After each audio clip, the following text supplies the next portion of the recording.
وكفى بالله شهيدا.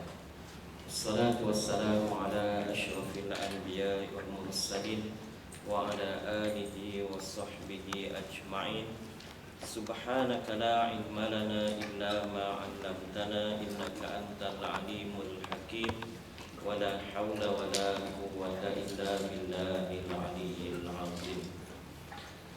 Alhamdulillah, pertamanya marilah kita merafakkan syukur kepada Allah Ta'ala kerana dengan izin dari rahmatnya kita dapat sekali lagi berada di rumah Allah ini, khususnya untuk bersama-sama kita meneruskan program mingguan, iaitu berkaitan program harian asal saya berkaitan kuliah duha. Semoga kita beroleh rahmat keberkatan daripada Allah Ta'ala, dan kita bersyukur kerana diberikan kesempatan pada pagi ini.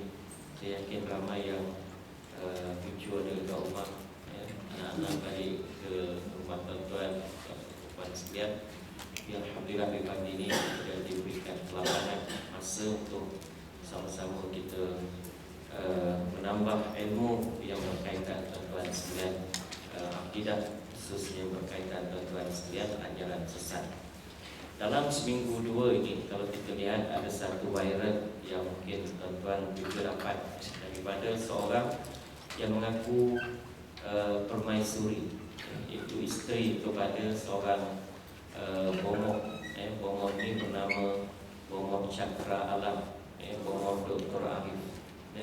Kalau kita baca soal kabar kecil tu, dia adalah mengiklankan dia punya perkhidmatan. Nanti kita dapat sama-sama saksikan juga. Segala penyakit dia ada dia punya penyelesaian. Satu yang keduanya, dia juga menyebut bahawa isterinya tadi menyatakan bahawa suaminya Dr. Arif tadi telah pun masuk syurga dengan dia punya syafaat ataupun pertolongannya. Malah dia beritahu bahawa Jais dan juga Jawi telah memberikan pengiktirafan kepadanya, permaisuri tadi ini, untuk menjadi pelindung kepada kampung Pandan. Ini pun satu hal juga. Pertama, syurga. Yang kedua, tuan-tuan sekalian, kita sedia maklum syurga ini Allah Ta'ala, tuan-tuan sekalian, yang memiliki dan menentukan siapa yang berhak masuk dalamnya. Sebelum daripada itu juga, pada bulan ini juga kita menyaksikan bagaimana Ayah Pin yang kita bincang-bincang sebelum daripada ini telah pun meninggal dunia seminggu yang lepas. Timbul persoalan macam mana kematiannya. Fatwa telah menyebut bahawa Ayah Pin adalah ajaran yang sesat dan menyeleweng daripada ajaran Islam.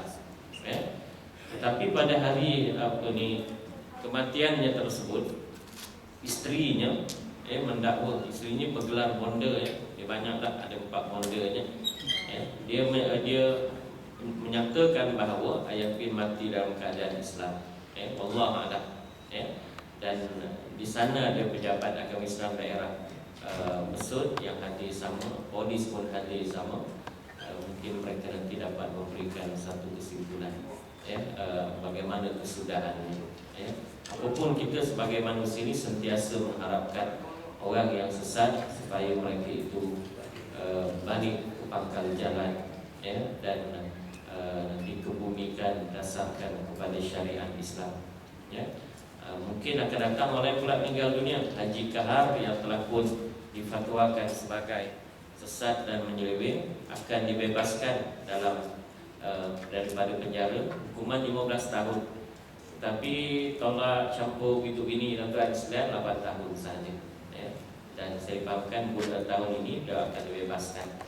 Dan sebelum daripada dibebaskan kepada masyarakat, beliau akan menjalani hukuman, menjalani pemulihan akidah di pusat pemulihan akidah di Hulu Yam, Selangor.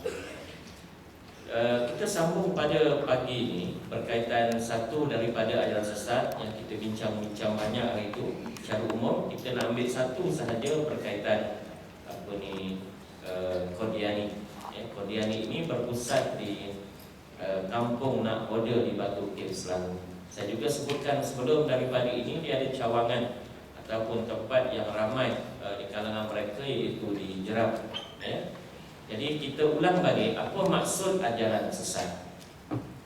Sebarang ajaran ataupun amalan yang dibawa oleh orang-orang Islam ataupun orang-orang bukan Islam yang mendakwa bahawa ajaran ataupun amalan tersebut adalah ajaran Islam atau berdasarkan ajaran Islam, sedangkan hakikatnya ajaran dan amalan yang dibawa itu bertentangan. Bertentangan senang sahaja dengan 3 perkara. Bertentangan dengan Al-Quran, ajaran atau amalan tersebut, sama ada silat, sama ada tarikat, sama ada tuan-tuan sekalian pemikiran yang kita bincang dulu, pluralisme, liberalisme, ajaran sesat. Sebab menjauhkan diri daripada agama, bertentangan dengan Al-Quran, bertentangan dengan hadis-hadis Nabi, iaitulah hadis sahih, dan juga bertentangan dengan ajaran dari segi akidah, syariah, akhlak yang bertentangan dengan ahli sunnah wal jamaah. Jadi bila sebut sesat, dia merujuk kepada sesat bertentangan dengan 3 elemen tersebut, Al-Quran, Sunnah, dan juga bertentangan dengan ahli sunnah wal jamaah dari segi akidah, syariah, dan akhlak. Satu yang keduanya, kita sebagai orang awam ini tidak boleh menyatakan sesuatu ajaran itu sebagai sesat ataupun menyeleweng, melainkan setelah difatwakan oleh pihak berkuasa agama. Authority body adalah Jabatan Mufti Islam. Jadi sebelum daripada dibawa ke Jabatan Mufti Islam untuk difatwakan sesat, kita di Selangor ini mempunyai sistem kerja yang agak teratur. Jadi sesuatu ajaran yang dikemukakan ataupun diadukan kepada JAIS, bahagian penyelidikan R&D JAIS akan menyediakan satu kertas kerja. Mungkin mengambil masa 4-5 bulan, kita nak pergi ke puncanya, di mana ajaran sesat berkenaan. Kemudian kita sediakan kertas kerja tadi untuk dibentangkan dalam satu komiti yang disebut sebagai Jawatan Kuasa Kawalan Akidah. Jawatan Kuasa Kawalan Akidah ini akan menyemak dan juga akan membaca, menyemak dan juga menentukan sama ada boleh dibawa ke Jawatan Kuasa Fatwa untuk diminta pandangan daripada Jawatan Kuasa Fatwa untuk dikatakan sesat atau menyeleweng, ataupun dia suruh kaji balik. Jadi Jawatan Kuasa Kawalan Akidah ini diketuai oleh Pengerusinya Datuk Dr. Muhtar Syafiq. Di dalamnya juga termasuk Tuan Guru Dr. Harundin, Datuk Harundin, termasuk di dalamnya pakar hadis Dr. Huda Muhsin, pakar dalam perbandingan agama Dr. Profesor Mandala Dr. Hambali daripada mana ni? Daripada Universiti Melaya, Dr. Fauzi Ahmad dan sebagainya. Jadi mereka ini akan memberi pandangan. Kemudian baru dibawa ke Jawatan Kuasa Fatwa. Jadi Jawatan Kuasa Fatwa akan membuat keputusan, sama ada difatwakan sebagai sesat, menyeleweng ataupun sesat ataupun terkeluar daripada Islam. Baik, antara ajaran sesat yang masih aktif di negara kita, selain daripada ajaran anti hadis, yang kita bincangkan dahulu, Dr. Kasim Ahmad, dia juga sedang sakit sekarang ini, uzur. Dan saya nak sebut tuan-tuan puan-puan sekalian, di Selangor ini setakat ini ada 37 ajaran yang telah difatwakan. Sama ada 2, sama ada sesat, menyeleweng, ataupun sesat dan terkeluar daripada Islam. Di Selangor 37. Jadi 35 sesat dan menyeleweng. Contohnya Syiah, contohnya Arifin Muhammad Ayabin, contohnya Hizbut Tahrir, contohnya pemikiran liberalisme, pluralisme, contohnya Milah Abraham, Ibrahim dan sebagainya. 2 sahaja yang difatwakan sebagai sesat dan terkeluar daripada Islam. Itulah Qadiani yang kita nak bincang pada pagi ini. Di Malaysia disebut sebagai Qadiani, tapi di Indonesia tuan-tuan sekalian, dia worldwide punya ajaran, seluruh dunia dia. Kalau tuan-tuan rajin masuk, ada satu di punya website dia, ahmadiyah.org. Di seluruh dunia, di UK pun ada, di seluruh tempat ada, di India dan sebagainya.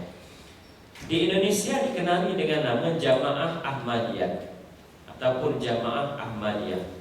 Bilangannya di Indonesia saya dipahamkan 20 juta orang. Cukup ramai. Ya, di Malaysia kita tidak ada figure yang tepat, tapi tidak ramai lah. Mungkin kalau lebih kurang 300 orang. Ya, sebab ramai yang telah pun bertaubat, ramai yang telah kembali ke pangkal jalan. Ya, tapi di kampung Nakhoda Batu Cave masih lagi dipunya menjadi pusat. Ya. Jadi saya nak sebut kalau sesat dan terkeluar jadi dua, ya. Satu Qadiani, satu lagi ajaran anti hadis yang dibawa oleh Dr. Kasim Ahmad.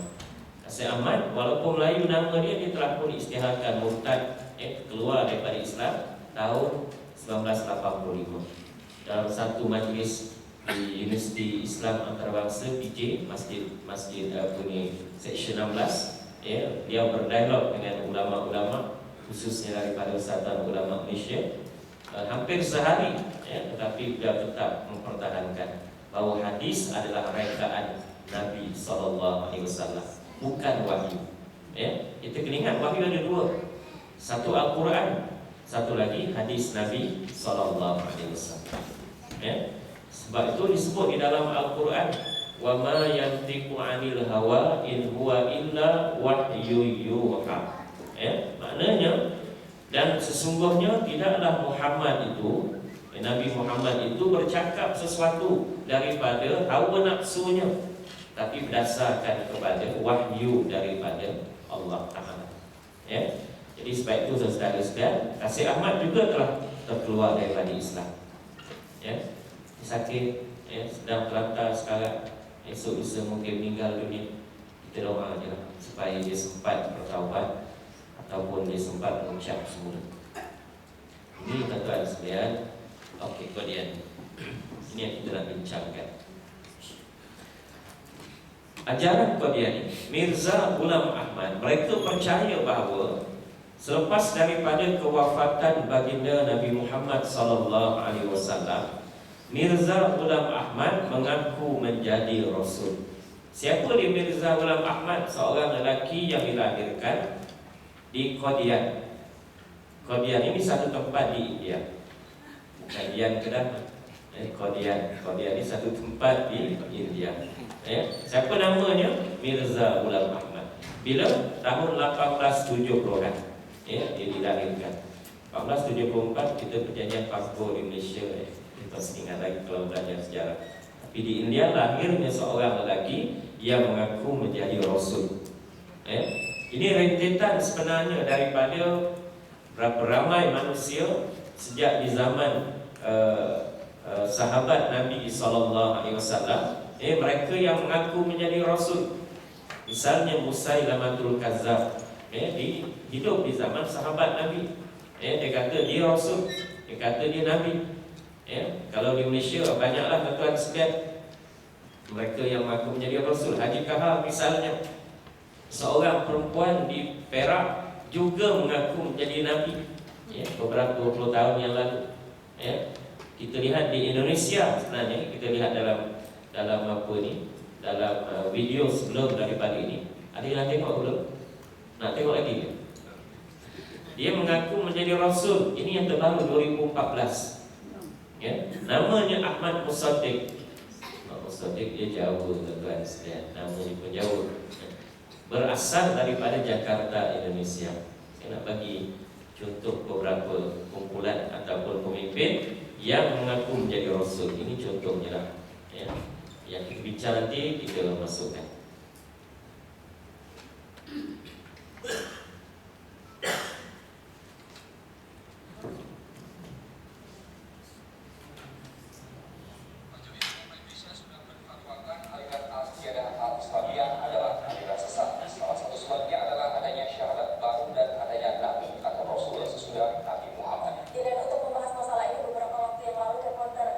Surabaya telah berdialog langsung dengan pimpinan Al-Qiyadah Al-Islamiyah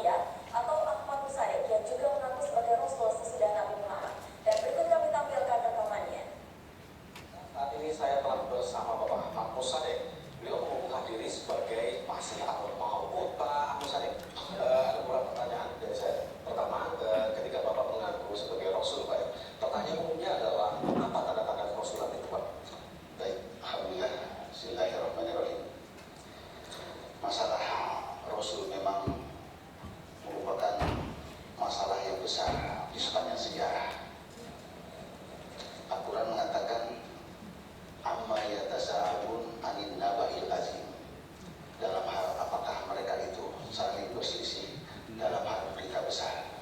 Jadi berita kedatangan Rasul dalam sejarah agama Allah ini adalah masalah yang paling besar. Biasanya kan ada tanda-tandanya, Pak. Tanda-tandanya seperti apa, Pak?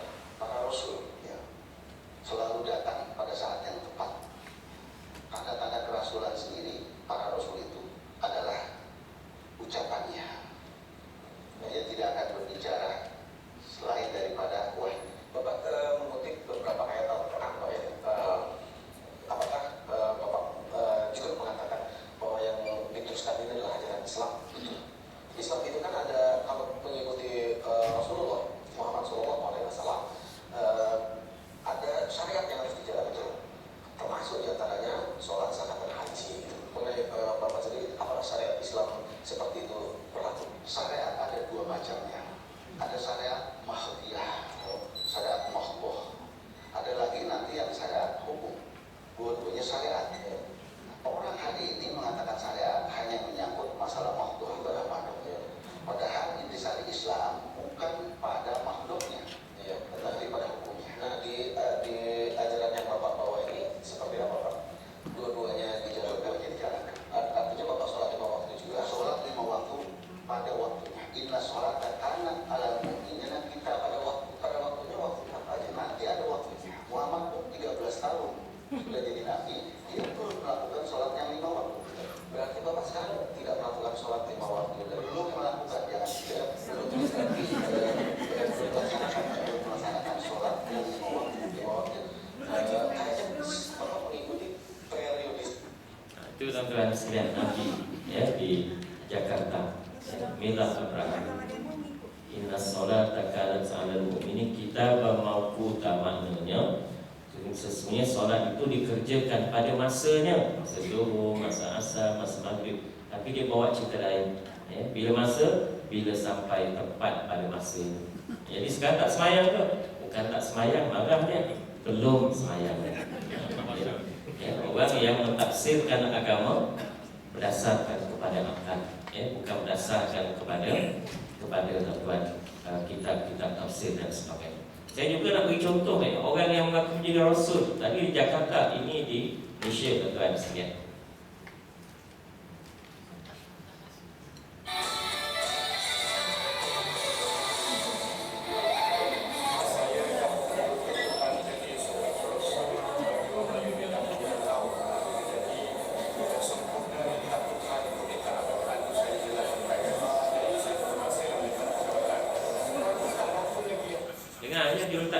Setelah 12 tahun menyampaikan risalah, saya ulang balik tak cukup clear mula. Dalam satu operasi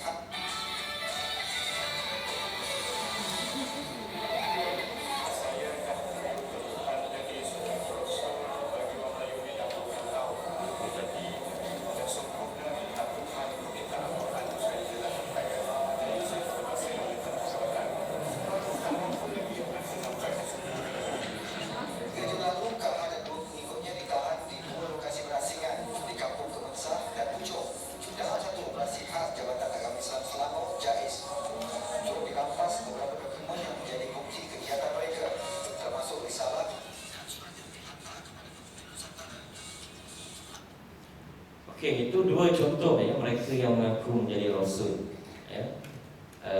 Dia ditangkap tadi di Kemensak. Jadi bila ditanya kepadanya, kalau Rasul ada wahyu, Nabi Muhammad terima wahyu di Gua Hira, kamu terima wahyu di mana? Saya terima di Gua Kemensak. Gua Kemensak ni kat mana lokasinya? Di belakang Zoo Negara. Memang dia pernah kerja dulu ya di Zoo Negara. Satu yang keduanya, dia tafsirkan satu ayat ikut akalnya, logik dia. Satu ayat yang berbunyi walaqad ba'atsna fi kulli ummatir rasula an i'budullah wajtanibut taghut. Dibaca ayat depan saja.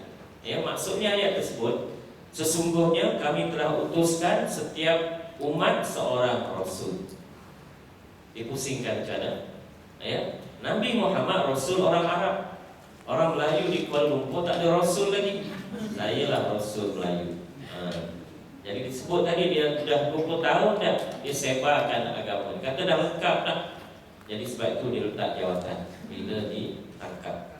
Ini di antara senario ajaran sesat yang berlaku dalam masyarakat berkaitan tuan-tuan sekalian, rasul ataupun mereka yang mengaku menjadi rasul.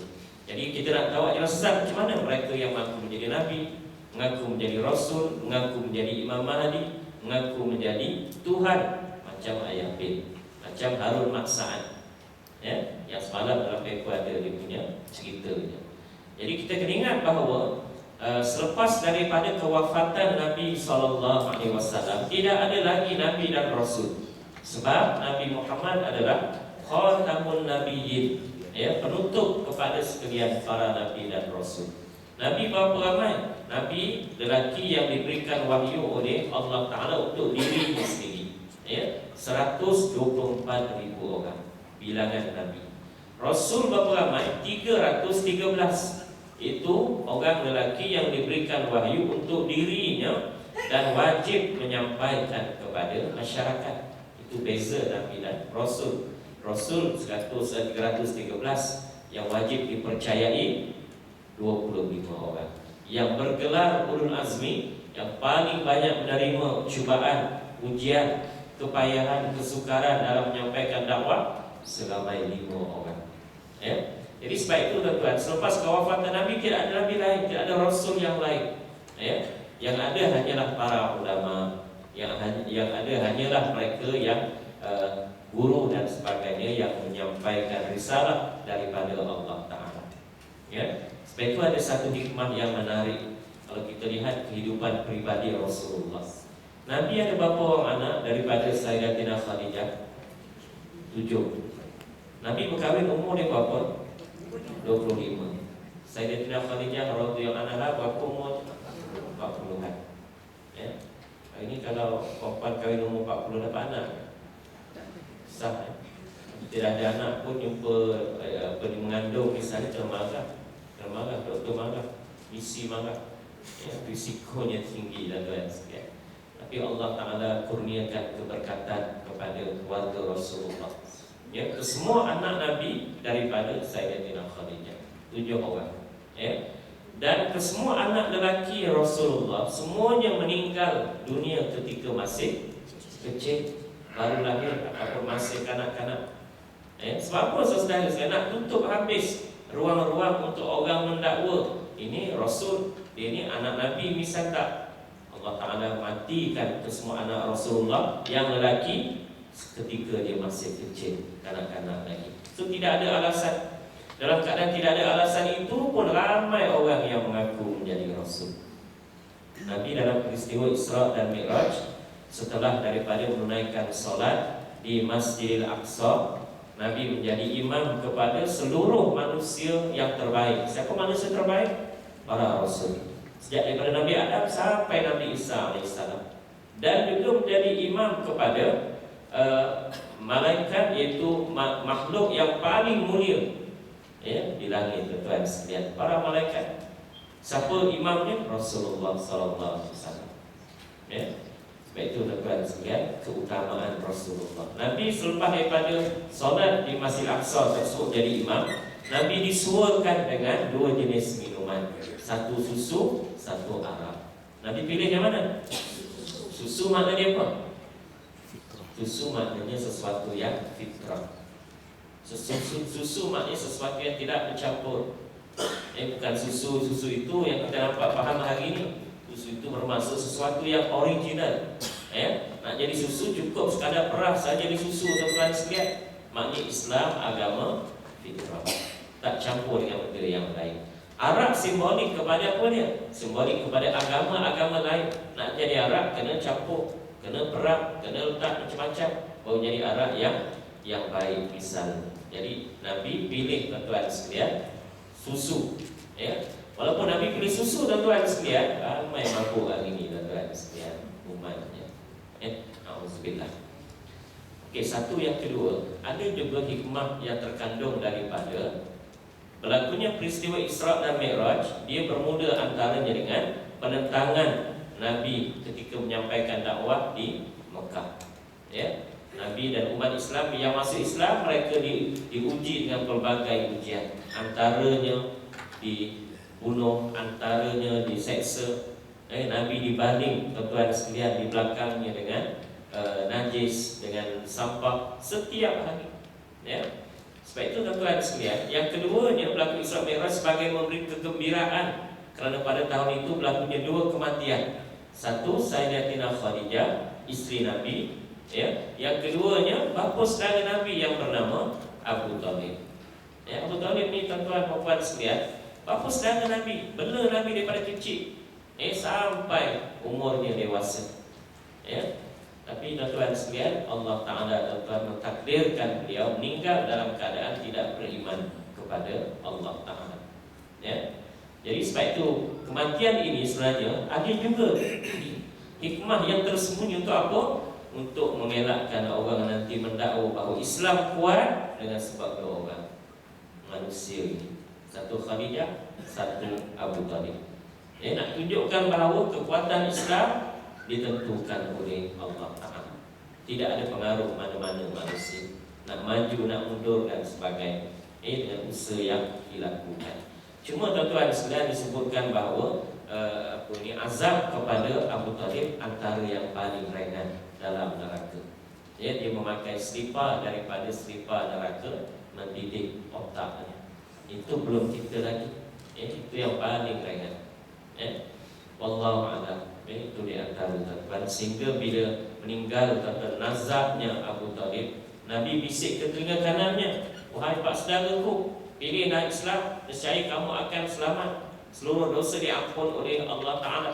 Tapi ada beradik dia yang lain, Abu Jahal, Abu Lahab, bisik ke telinga kiri dia, jangan ikut agama Muhammad, agama baru. Kita sembah selama ini agama sembah berhala. Sehingga matinya menurut riwayat yang banyak menyatakan mati dalam keadaan tidak beriman kepada Allah.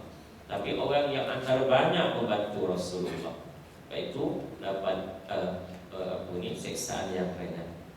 Sehingga Nabi tuan-tuan sekalian, ketika mana pak saudaranya meninggal dunia, dia terasa terkilat, merasa menyesal, tak dapat nak bawanya kepada hidayah.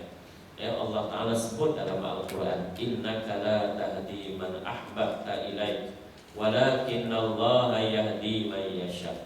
Wahai Muhammad, kamu tak boleh beri hidayah, petunjuk kepada manusia, walaupun orang tu yang kamu sayang, pak saudara kamu sendiri, anak kamu mungkin, isteri kamu misal, dalam kisah Nabi Nuh, dalam kisah Nabi Nuh AS, walakinallaha yahdi man yasha. Sesungguhnya yang berhak memberi hidayah kepada manusia hanyalah Allah Ta'ala.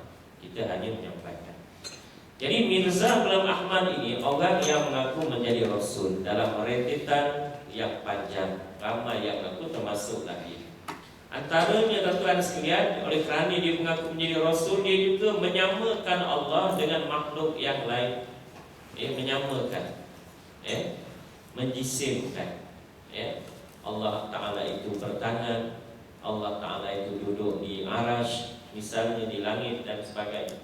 Berpegang dengan kitab, bukan Quran, dia berpegang kepada dua kitab yang diberi nama Al-Mubin dan Tazkirah. Kita berpegang dengan Al-Quran sebagai mukjizat yang terakhir daripada Allah Ta'ala. Mengerjakan haji bukan di Mekah, tetapi di Qadiyah, tempat dia lahir, di India.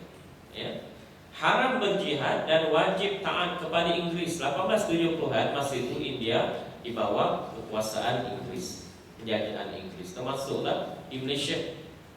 Itu kita ada syarikat Hindia Timur, itu Belanda, itu sebelum tu tuan-tuan sekalian, selepas daripada Inggris. Jadi sebab itu pada masa itu umat Islam di India bangkit untuk membebaskan negara daripada penjajahan. Dan pada masa inilah dia menyatakan bahawa haram berjihad, angkat senjata lawan Inggeris, wajib taat kepada Inggeris. Ini tuan-tuan sekalian bertentangan dengan ajaran Islam.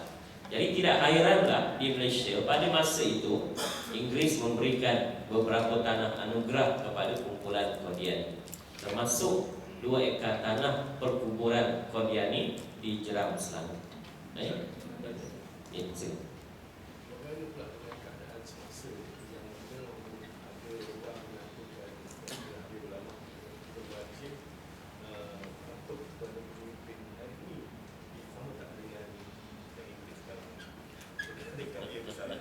Dia berbeza ini penjajah daripada luar pemimpin yang ada pada hari ini. Di sinilah orang tempatan bukan. Jadi bila luar, satu jenayahnya penjajahan, yang keduanya bila menjajah maknanya dia akan memaksa dia punya undang-undang hukum hakam untuk dilaksanakan. Itu suatu yang berbeza. Ada pun yang ada pada sekarang di tuan-tuan sekalian, dia berdasarkan kepada ayat Ati'ullah wa ati'ur rasul wa ulil amri minkum. Ayat ini bermaksud taatlah kamu kepada Allah, taatlah kamu kepada Rasul. Compulsory, wajib dua-dua taat tersebut. Wa ulil amri, dia tak sebut wa ati'u ulil amri. Maknanya tuan-tuan sekalian, wa ulil amri itu pemimpin-pemimpin di kalangan kamu, selagi mana pemimpin tadi berpegang kepada Al-Quran dan juga berpegang kepada hadis Nabi sallallahu alaihi wasallam secara umumnya. Jadi selagi mana dia berpegang dengan Al-Quran, berpegang dengan hadis, maka taat kepadanya, ia beroleh suatu kebaikan, ganjaran, pahala dan sebagainya. Wallahu a'lam. Okey, tuan-tuan sekalian. Seterusnya, menghalalkan arak dan judi. Kita tuan-tuan menyatakan hukum arak, judi dan sebagainya adalah haram. Sebagaimana ayat yang disebut di dalam Al-Quran, innamal khamru wal maisir wal ansab wal azlam rijsum min amali syaitan fajtanibu. Ayat ini tuan-tuan sekalian turun pada tahun 2 ataupun 3 Hijrah. Jadi pengharaman arak di awal Islam dia bukan total terus daripada awal. Sebab orang Arab memang jahiliah memang suka minum arak. Jadi nak menghentikan suatu amalan yang telah sebati dalam masyarakat mengambil masa. Sebab itu turun 3 ayat sebelum daripada itu. Antaranya disebut bahawa pada arak itu ada sedikit manfaat tetapi banyak mudarat. Arak tak haram lagi. Yang keduanya turun ayat kemudian, wala taqrabus solat wa antum sukara, janganlah kamu hampir kepada solat dalam keadaan kamu mabuk. Ada orang tuan-tuan sekalian, dia sembahyang, dia minum arak sebelum daripada itu. Ini dalam keadaan arak belum diharamkan. Jadi bila dia minum arak, menyebabkan dia tak ingat berapa rakaat aku sembahyang, 3 ke 4. Kita yang tak mabuk arak, mabuk dunia ni pun kadang-kadang lupa juga. Mabuk juga. Kenapa tuan? Kenapa lupa lah? Manusia kan lupa. Tapi ada kaedah je lah. Bila lupa kita bila lupa kita ambil rakaat yang sedikit ke yang banyak? Yang sedikit. 3 ke 4 kalau syak. 3 walaupun dah 4 serah pada Allah. Itu kita punya kaedah. Maghrib misalnya 2 ke 3, 2. Dan sebelum daripada kita memberi salam, hendaklah sujud sahwi. Moga-moga Allah Ta'ala ampunkan. Kadang-kadang bukan sekadar makmum sahaja lupa, imam pun lupa kadang-kadang. Ini biasalah tuan-tuan sekalian. Ada macam-macam dipikir. Okey, jadi difatwakan sesat menghalalkan arak dan judi.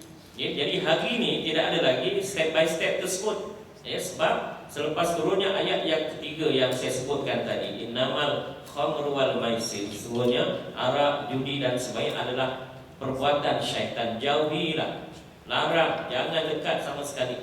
Maka dengan sebab itu tuan-tuan sekalian, tidak ada lagi step yang pertama, tak ada. Sebab setelah turun ayat yang ketiga, itulah yang kita amalkan pada hari yang kita perlu laksanakan. nak buat ataupun tidak sahajalah. Itu tuan-tuan ceritanya panjang.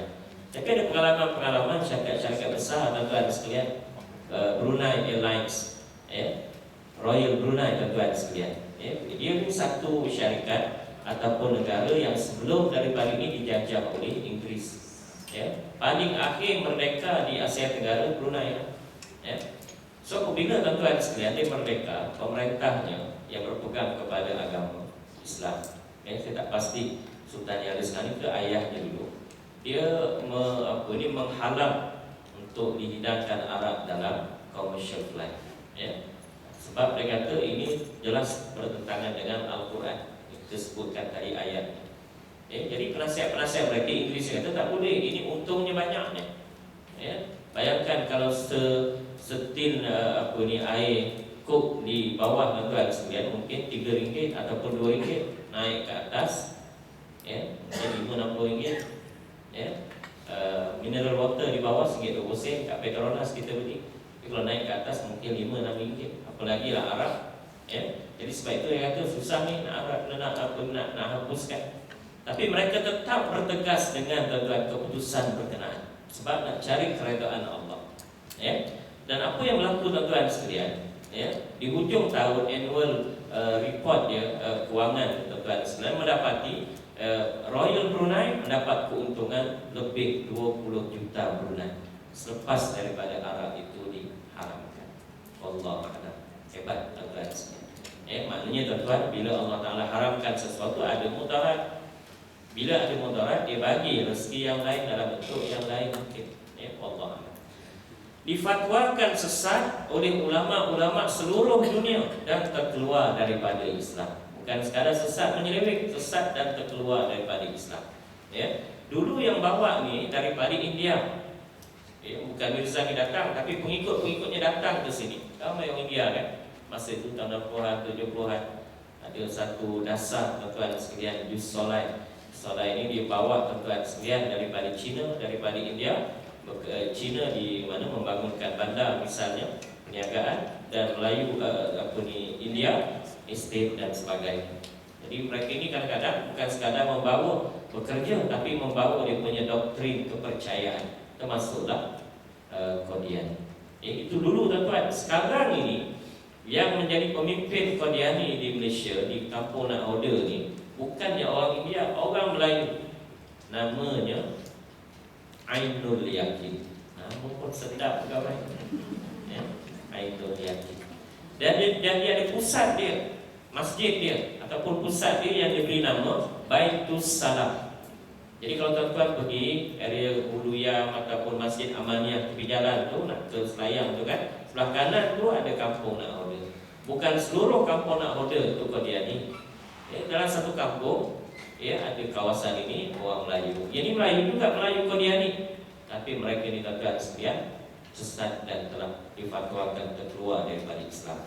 Masalahnya timbul susah nak menentukan, kecuali melihat pada amalan. Tengok IC nama sama, tapi dari segi amalan, daripada segi mereka yang datang ke Baitus Salam, masjidnya tadi tuan-tuan sekalian, sebenarnya bukan masjid, satu rumah persendirian, tapi dia buat extend di tepinya, jadilah macam tempat orang berkumpul dan sebagainya.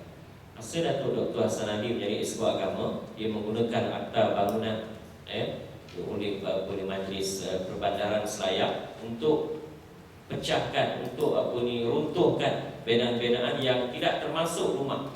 Jadi adalah dia punya tuan-tuan dan itu yang mampu dibuat.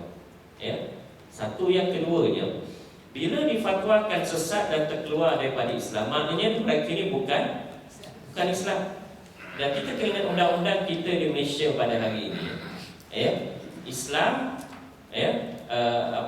boleh dibawa mengikut undang-undang enactment dan sebagainya di mahkamah syariah. Bila mereka dah declare bahawa ataupun kita dah fatwa mereka adalah bukan Islam, di luar bidang kuasa. Di luar bidang kuasa. Jadi kita tidak ada kuasa. Cuma yang kita buat hari ini berdasarkan kepada enactment kawalan agama bukan Islam. Mereka ni bukan Islam, difatwakan sesat dan keluar daripada Islam. Jadi mereka cuba untuk mendakwah orang yang Islam.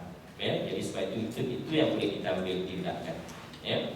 Satu lagi langkah pencegahan pendidikan yang kita buat, kita pasang billboard besar di luar kampung Nahoda. Kita sebut Qadiani bukan daripada ajaran Islam. So, di malam display yang bukan. Tinggallah Qadiani ajaran Islam. Nakal mereka ni dapat. Sebab mereka ni bukan pertubuhan lokal, worldwide. Jadi ada dana yang mereka dapat. Ada TV ni pun ada. Dalam apa ni Ahmadiyah TV dan sebagainya. Sekarang ini bila Qadiani difatwakan sesat dan terkeluar daripada Islam, wordingnya apa dia? Wording Indonesia ni, Qadiani adalah sesat dan terkeluar daripada Islam. Mereka pandai. Jadi mereka tukar kepada nama Jamaah Ahmadiyah Muslim Malaysia. Macam Arqam lah tuan-tuan sekalian. Al-Arqam, wording tersebut, apa kataannya dalam fatwa tersebut, Al-Arqam pertubuhan yang sesat dan menyeleweng. Dia pandai, tukar nama pula lain. Apa nama dia? Rufaqa. Rufaqa difatwakan sesat dan menyeleweng daripada Islam, dia tukar nama lain. Sekarang guna nama apa dia? Global Ikhwan Sendirian Berhad, GISB. Jadi ini tuan-tuan sekalian, taktik orang ajaran sesat ini, suka tukar nama. Bila difatwakan sesat negara Islam Indonesia, jadi mereka buat tuan-tuan sekalian satu pertubuhan lain menggantikan yang cirinya sama. Itu Gerakan Pemuda Kafi. Gerakan Pemuda Kafi kita fatwakan sesat, dia buka nama lain, Islam Jamaah. Sampai dah sekarang.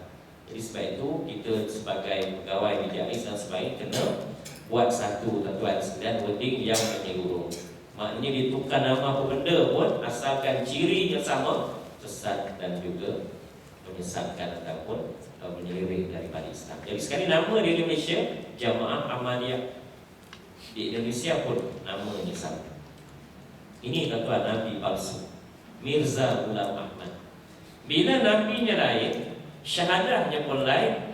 Asyhadu an la ilaha illallah wa anna Ghulam Ahmad Rasulullah. Itu Allah tuan-tuan sekalian, Nabi Muhammad Rasul yang terakhir. Dia letak nama dia, wa anna Ghulam Ahmad Rasulullah. Kita mungkin tak perasan kecuali mereka yang memang tegar, memang mempertahankan. Tapi bagi orang-orang biasa ni mungkin susah kita nak tuan-tuan sekalian. Sebab dalam IC nama Melayu, agama Islam.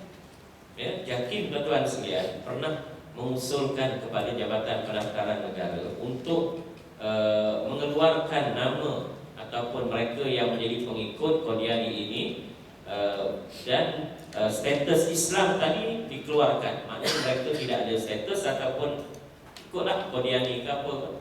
Tapi sukar tuan-tuan sekalian nak mengesan. Macam mana kita nak kesan tuan-tuan sekalian? Kecuali yang memang dia kata dia buat surat sumpah. Senang tuan-tuan sekalian. Tapi yang diam sahaja, mereka inilah yang mungkin menjadi menantu kita, menjadi besan kita.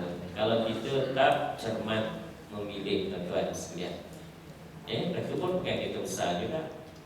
Mereka pun tuan-tuan ada jawatan tinggi misalnya dalam company dan sebagainya. Jadi sebab itu tuan-tuan sekalian, kena tanya betul siapa menantu kita.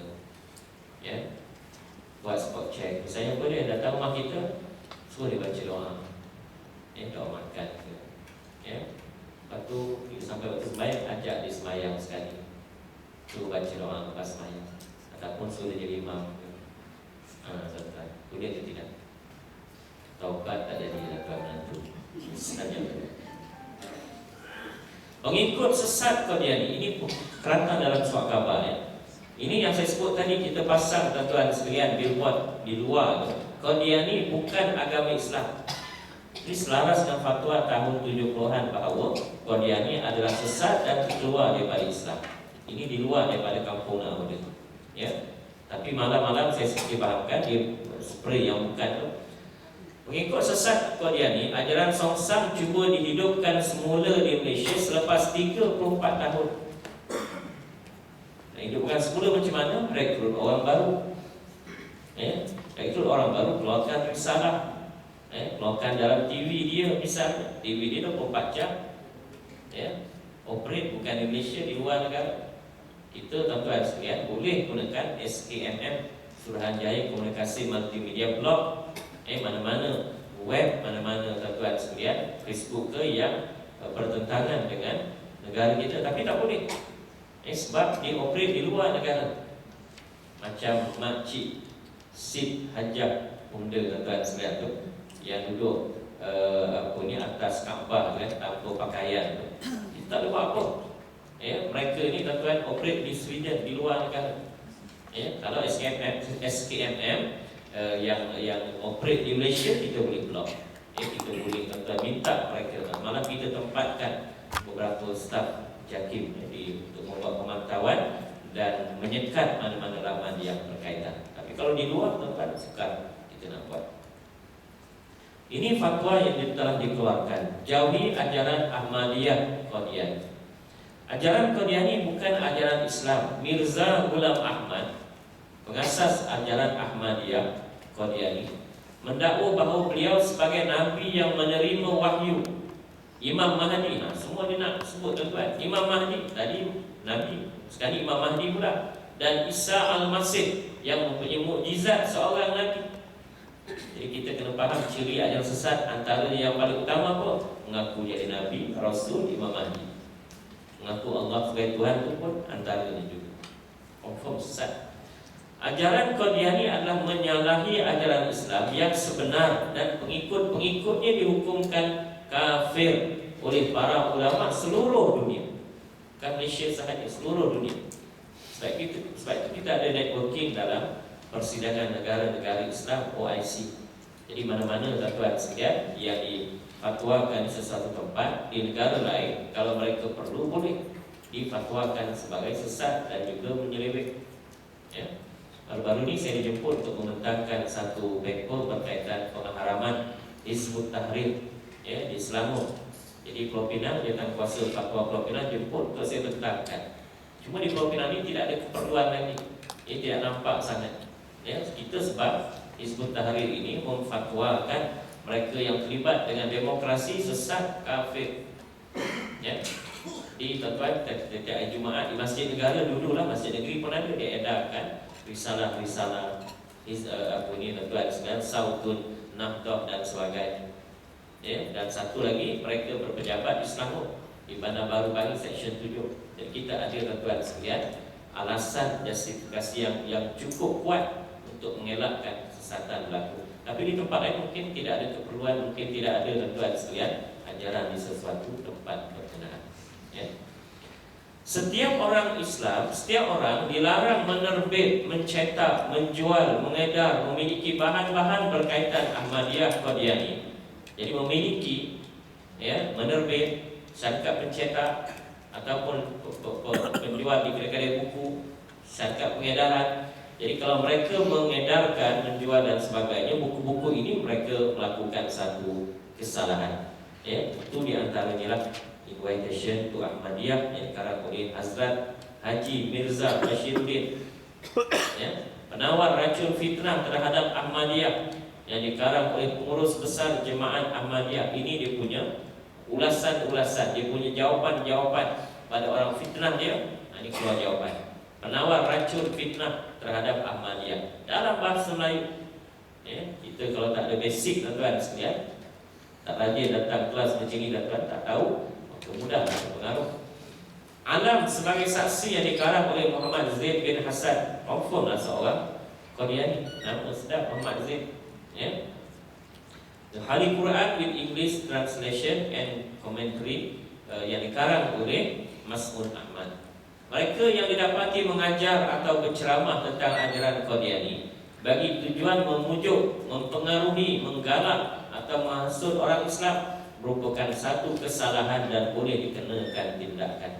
Jadi mereka ada idea dalam kepala, ideologi mereka. Macam mana nak sampaikan? Tulis dalam paper, tulis dalam buku, dalam web, dalam Facebook, termasuk mengajar, termasuk berceramah. Baik itu di Selangor tuan-tuan, di seluruh negeri di Malaysia, kita mensyaratkan mana-mana penceramah mesti ada tauliah. Kalau tak ada tauliah, kita tuan-tuan sekalian tak tahu apa yang dia nak sampaikan. Ada seorang di kelas guru matematik, mengajar fiqh, berkabul orang tuan-tuan sekalian. Saya mendapat dia sedaplah baca Quran, ya. Dia kata dia mendapat sanad Quran daripada Tan Sri Hasan Azhari dan Tan Sri Ismail Muhammad, imam besar Masjid Negara. Saya masa itu bekerja di Masjid Negara Imam Satu. Ya, Tan Sri Syekh Ismail ni bos saya, imam besar. Saya tanya dia, kenal ke? Tak kenal pun. Tanya Tan Sri Hasan Azhari, tak kenal pun. Guna nama nipu tuan-tuan sekalian. Ya. Jadi bila tuan-tuan sekalian bukan bidang dia, bila dia bercakap tuan-tuan sekalian, ikut tuan-tuan sekalian nafsu ni sendiri. Ya, jadi sebab itu berhati-hati tuan-tuan sekalian. Ya, macam hari ini kita di Selangor, kita mensyaratkan mana-mana orang yang nak membuka pusat rawatan Islam ataupun pusat pengubatan Islam, hendaklah mempunyai lesen daripada PBT, MBSA, MBPJ dan sebagainya, dengan syarat mendapat ulasan daripada JAIS. Jadi PBT tak boleh keluarkan pusat rawatan ABC misalnya, pusat rawatan Al-Punda tuan-tuan, kecuali dapat surat kelulusan daripada JAIS. Tahun 2014 kita panggil, ya, pusat rawatan yang nak membuka ni tuan-tuan sekalian, 20 pusat. Yang lepas temuduga, 4 sahaja. Maknanya 16 lagi tuan-tuan sekalian, ya. Letak saja nama Islam, kadang-kadang tuan-tuan menipu, kadang-kadang sihir, ya. Kita pun mudah percaya tuan-tuan. Nak pakai kopiah, ya, ada janggut sikit, tuan-tuan kena hati-hati. Walaupun nama Islam tuan-tuan, pengobatan Islam, kadang-kadang kerana duit semata-mata. Saya masih ingat ada seorang hamba Allah tuan-tuan sekalian. Mungkin saya ulang balik apa yang saya sebut sebelum balik. Dia nak buka pusat rawatan Islam di Bandar Baru Sungai Buloh. Ya, Baru Sungai Buloh, kita syaratkan mesti dapat kelulusan. Kita panggil 3 kali, kita panggil. Kali pertama tak datang, kali kedua tak datang, kali ketiga kalau dia tak datang, kita akan reject permohonan. Dia datang, kita pun sedialah dengan beberapa soalan. Saya, Ustaz Fauzi, Fauzi mana? Fauzi yang yang Terengganu tu, yang Darul Syifa, Yusuf Guru tu.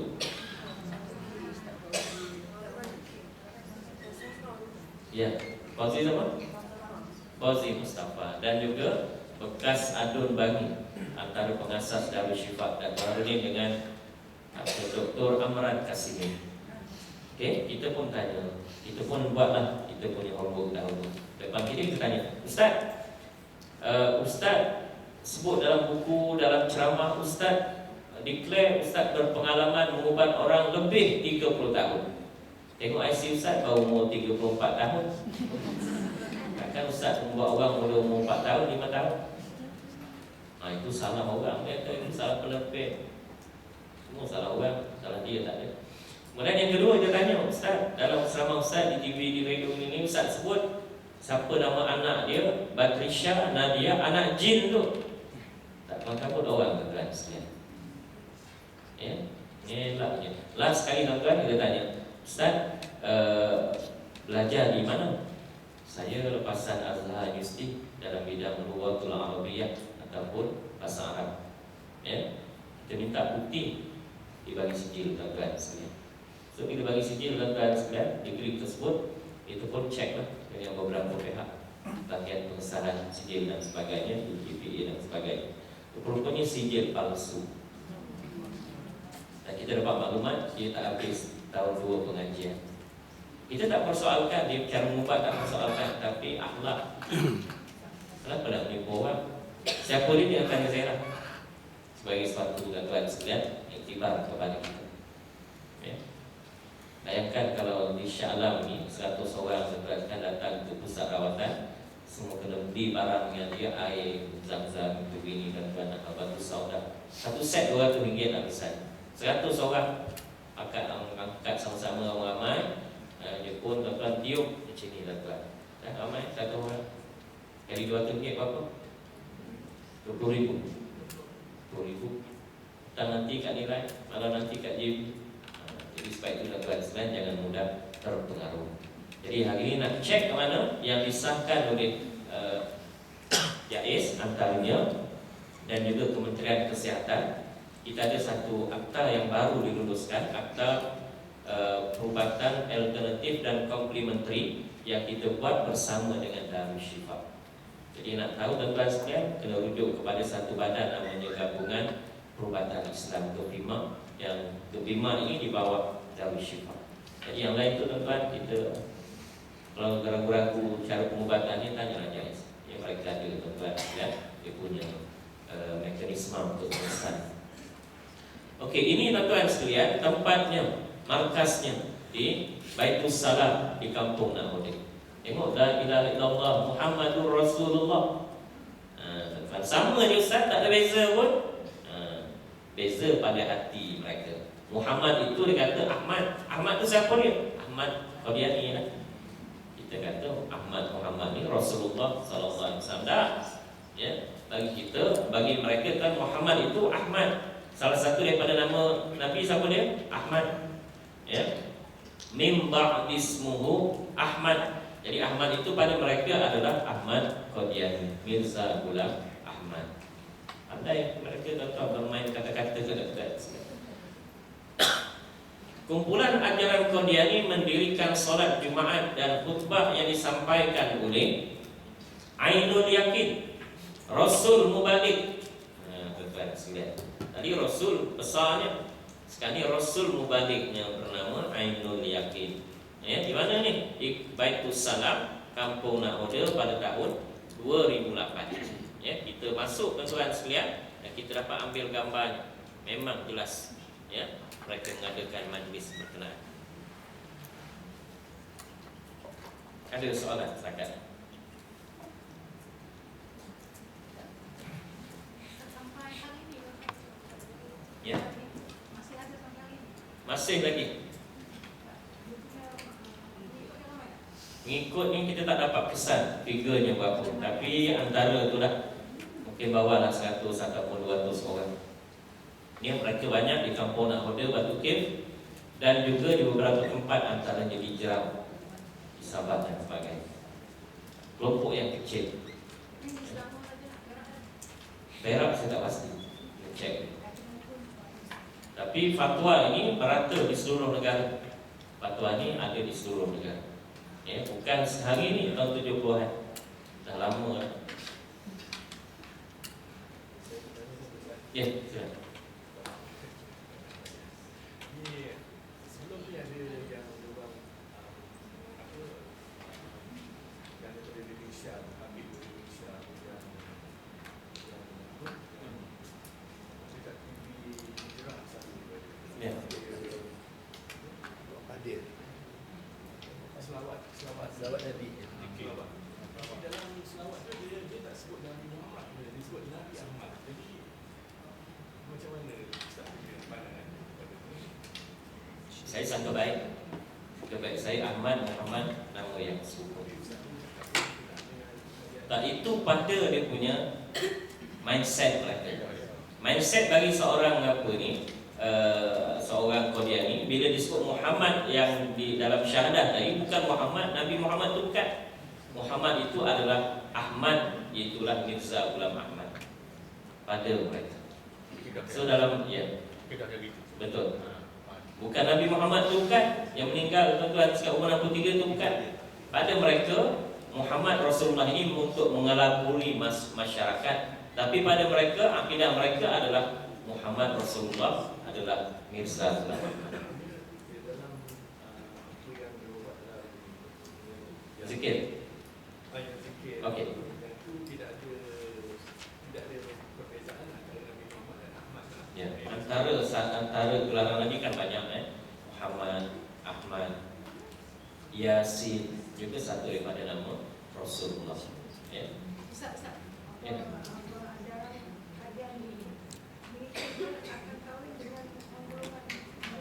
Nah, itulah.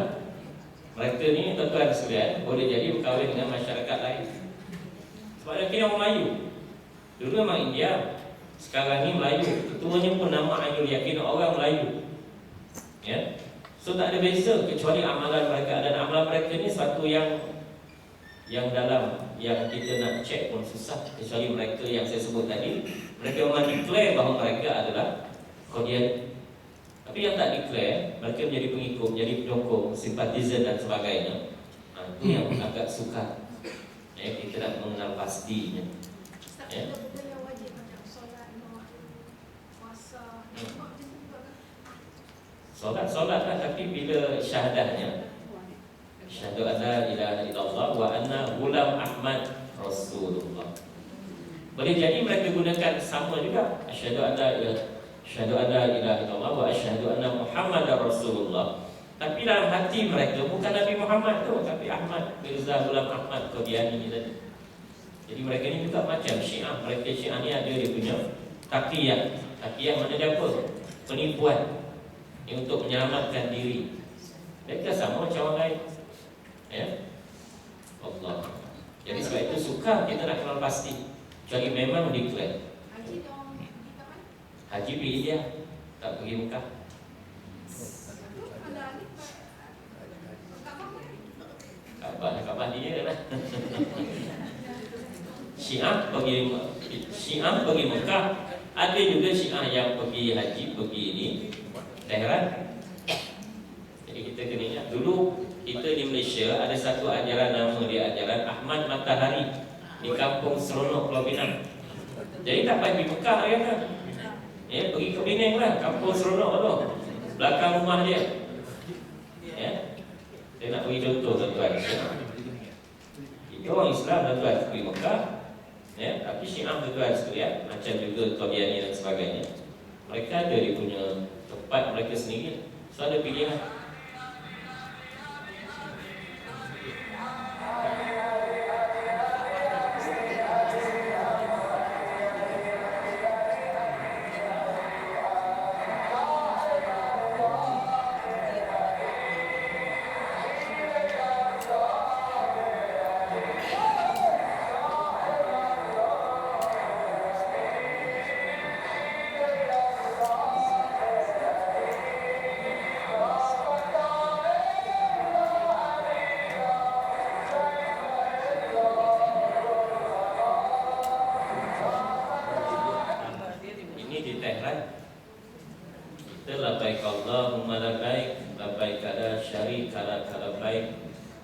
Dia tak labbaik ya Ali, labbaik ya Husain, labbaik ya Mahdi. Jadi mereka ada yang pergi Mekah, ada yang pergi ke Tehran.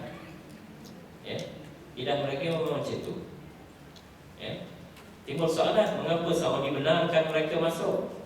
Kita terikat dengan satu undang-undang antarabangsa dan tuan sekalian. Antaranya mana-mana negara yang dalam negara OIC, mereka tidak boleh disekat, sebab mereka diiktiraf sebagai negara Islam di peringkat antarabangsa. Macam Syiah tiap tahun mereka masuk di Malaysia, Majlis Tilawah Al-Quran. Tahun lepas dia punya Qori yang menang di peringkat antarabangsa, yang meninggal di Mina kan. Qori dia yang menang di Kuala Lumpur. Nak sekat tak boleh sebab negara-negara OIC dia mesti dibenarkan menyertainya. Walaupun mereka membaca Quran yang sama, tapi dalam hati Syiah mereka tetap meyakini bahawa Quran yang ada sekarang ini tidak lengkap. Quran yang lengkap pada mereka 17,000 ayat. Quran kita ada berapa? 6,236 ayat. Ramai suka kata 666, tak tepat ya.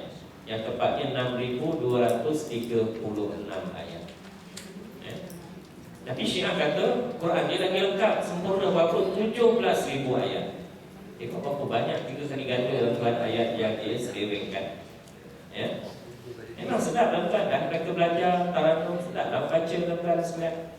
Untuk menang dan sebagainya. Tapi tuan-tuan dalam hati mereka, akidah mereka, Quran sekali memang tak sempurna, tak lengkap. Quran yang lengkap pada mereka Mashaf Mashaf Fatimah, bukan Mashaf Osman.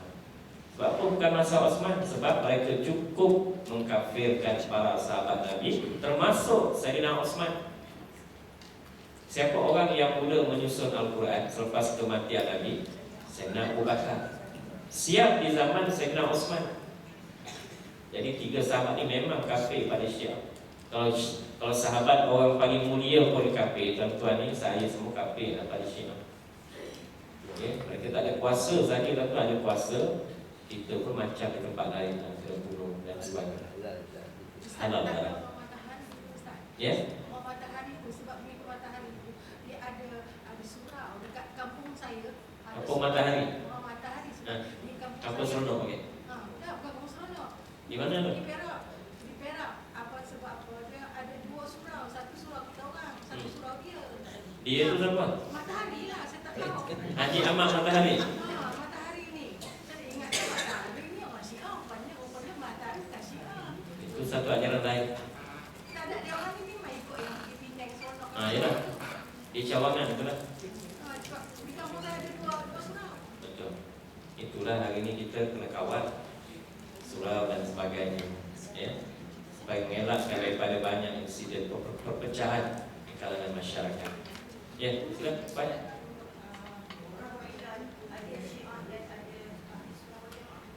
Ya. Di mana tu? Di Iraq. Majoritinya adalah Syiah. Tapi tuan-tuan sekalian, Ahli Sunnah wal Jamaah memang mereka dianaktirikan. Ramai kalangan mereka tidak diberikan apa-apa peluang, masuk ramai ulama mereka dibunuh. Yang datang ke sini, Syiah. Penyanyi tu Ustaz? Ya. Sami Yusof penyanyi tu. Orang di Iraq. Wallahu a'lam. Itu saya nak cek mana tu. Ini banyak bukan sekadar Iran, di Indonesia pun ramai. Sulais. Tak, sebab penyanyi tu dia Ya. Tengoklah dia punya seni kata dia kena kaji pula. tapi selain kata dia macam betul. Itulah macam dia kena buat kajian lah. Pendidikan. Ya.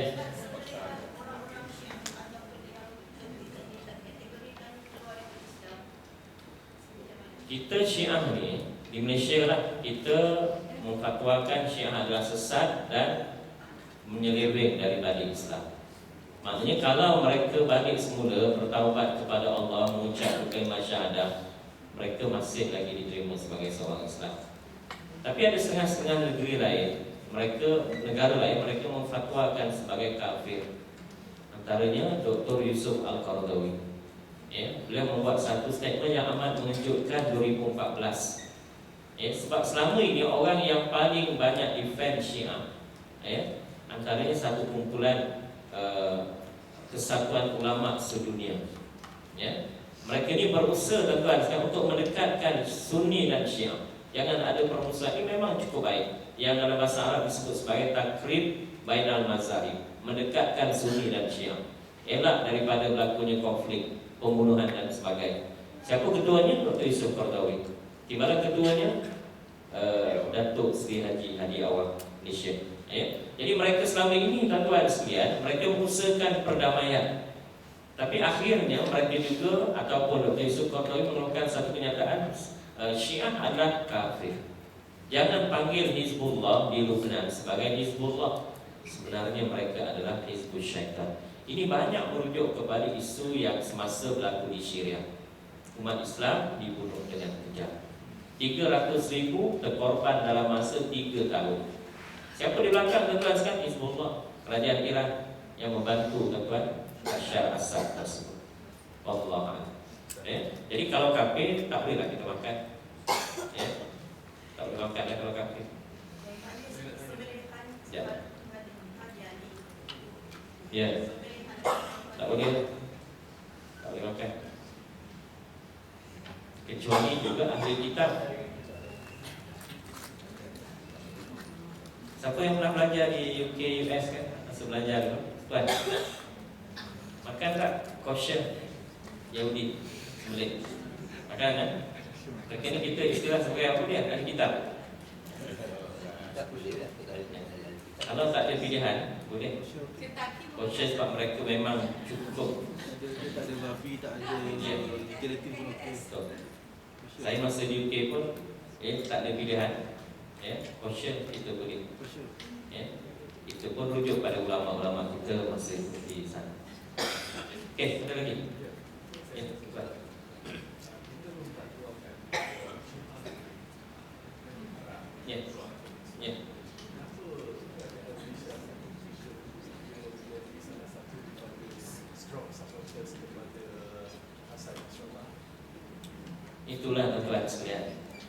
maklumat yang sampai pada kita lambat ataupun maklumat yang sampai pada kita kurang tepat. Saya sebagaimana tuan sebutlah, yang kita dulu cukup bangga dengan Khomeini. Betul tak tuan? Hebat memperjuangkan Islam, kalahkan tuan, jatuhkan Syah Iran, asaskan revolusi Islam, tukar nama Iran kepada Republik Islam Iran. Tengok Hizbullah pula lawan Israel, berapa orang dia boleh kalahkan. Tapi rupa-rupanya tuan sekarang mereka ini adalah penipuan-penipuan media tuan sekalian. Bila tuan kita tahu maklumat ini tahun 2000 ke atas, bila alternatif media berlaku tuan ada dulu tuan kawal oleh Barat ini tuan dengan Syiah memang cukup erat, walaupun dinyatakan bahawa musuh utama Iran adalah Amerika. Ini satu penipuan, ya. Kita tertipu tuan sekalian. Jadi sekarang ni tuan sekalian, kita lihatlah pandangan oleh para ulama yang lebih dekat dengan mereka. Kita ni jauh tuan-tuan, yang lebih dekat mereka kata Yusuf Qaradawi, mereka bukan sekadar dekat tapi bermuamalah, mereka berhubung, mereka berseminar, mereka duduk bersama. Jadi mereka ni tuan kita terima. Cuma di Malaysia saya nak sebut, kita tak katakan dia kafir, kita katakan dia sesat, menyeleweng. Moga-moga mereka-mereka yang 141 orang Melayu di Malaysia ini yang telah declare sebagai sesat, sebagai Islam berdasarkan kepada Syiah, Ja'fariyah, mereka ini kembali bertaubat kepada Allah. Ramai tuan-tuan, 141 orang telah pun declare bahawa mereka adalah Islam berdasarkan kepada Syiah Ja'fariyah. Melayu masuk satu dua kereta terus. Okey, Syiah Zaidiyah. Ini nak cerita tuan-tuan. Dulu tuan-tuan pada tahun 85 ada satu fatwa yang dikeluarkan di Malaysia ini menyatakan Syiah yang benar diamalkan ada dua, Syiah Zaidiyah, Syiah Ja'fariyah. Tapi kena ingat, review fatwa dibuat tahun 1996 mendapati tiada lagi Syiah yang dibenarkan. Dulu memang mereka ni pengikut-pengikut mazhab Syafi'i. Tapi dalam isu sekarang ini, mereka ni tuan-tuan sekalian memang mempunyai sikap ekstrim kepada ahli sunnah wal jamaah. Tidak ada lagi Syiah yang disebut sebagai Syiah yang sederhana dan sebagainya. Allah Allah. Ada satu Syiah di Kelang, kedai kain Bombay, kedai kain Pierby. Dulu Tesco Giant tak ada tuan-tuan, shopping beli kain apa kat Little India tu kan, depan Masjid India Kelang tu. Dulu kan kita dapat plastik bag kedai kain Bombay, kedai kain Pierby, itu pun Syiah juga. Cuma Syiah di Kelang ini tuan-tuan sekalian, mereka ini India Muslim daripada Bombay India, daripada Surat di India, dan mereka ini tak sampaikan, sebarkan agama mereka Syiah tadi pada lokal, pada orang tempatan. Bersama dia je, tak berkembang pun. 150 orang di Kelang, bersama dia sahaja. Tapi mereka pun hebat-hebat juga lah. Jais pun ambil tender tuan-tuan sekalian, membekalkan kain, samping, sejadah. Kamu dah tuan-tuan sekalian. Dan pemimpin tuan-tuan sekalian Syiah tuan-tuan sekalian yang disebut sebagai Syiah Daudi Bohra Kelang ini, yang Arif Tuan Hakim Mahkamah Syariah, yang Arif Tuan Hakim Mahkamah Sibut Jenayah